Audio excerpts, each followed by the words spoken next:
Alors lorsqu'on arrive à ces jours, beaucoup de chrétiens se posent la question de savoir est-ce qu'un chrétien doit faire la Noël, tout cela. En effet, la Noël n'est pas une fête biblique. 24, 25, c'est pas dans la Bible. La Bible a 3 grandes festivités et la Noël en tant que telle n'est pas dans la Bible. C'est une décision, une convention que les hommes ont prise de dire que Jésus serait né un 25 décembre et on a voulu associer à cela une attention particulière aux enfants. Alléluia. Alors, même si Jésus n'est pas né ce jour, même si ce n'est pas une fête biblique, mais combien de fois c'est une fête marquante et une opportunité. Dis vraiment opportunité. Voilà. Vous savez, dans le monde, il y a des jours qu'on décrète comme étant la journée des femmes. Est-ce que toutes les femmes sont nées le jour-là? Il y a le jour de la quoi encore? La journée de quoi? La journée de la paix. Est-ce que ça veut dire que ce jour-là, la paix est arrivée dans le monde? Non. Le monde choisit souvent des journées où ils ont envie de se remémorer certaines choses. Alors, si la terre entière, peu importe l'origine, a décidé de dédier un jour où tout le monde, même dans les pays qui ne croient pas en Jésus, où on pense à Jésus, quelle opportunité pour nous les chrétiens. Même si Jésus n'est pas né ce jour, pourquoi est-ce qu'on ne va pas en profiter pour prêcher la parole de Dieu?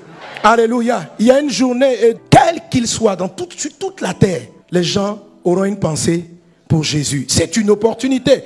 La Bible dit prêche la parole de Dieu en toute occasion, favorable ou non. Alors on ne va pas rester là et puis fermer pour dire non, c'est pas dans la Bible. Frère, les gens ont décidé de penser à Jésus ce jour-là. Profitons-en. Disons que Jésus est Seigneur.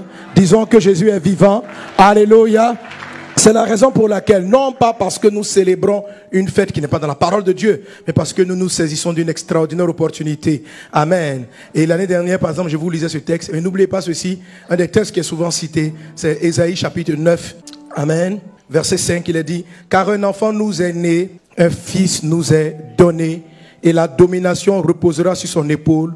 On l'appellera admirable conseiller, Dieu puissant, Père éternel, prince de paix, donné à l'empire de l'accroissement, etc. Alléluia. Et je vous disais il y a quelque temps que la Bible dit, un enfant nous est né, mais qu'est-ce que Dieu nous donne?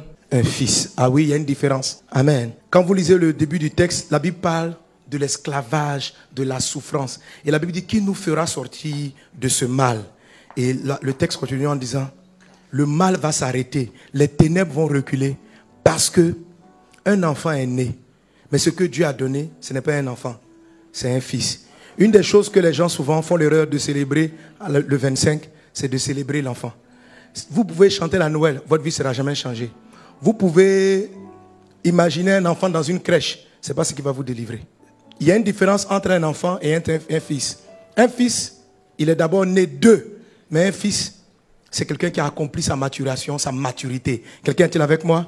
Et ce qui est donné par Dieu pour guérir l'humanité, c'est le Jésus qui est parti à la croix. C'est le Fils. C'est le Fils qui est ressuscité d'entre les morts. Et si tu crois dans le Fils de Dieu, pas dans l'enfant, pas dans la crèche, si tu crois dans le Fils, tu auras la vie. Tes péchés seront pardonnés.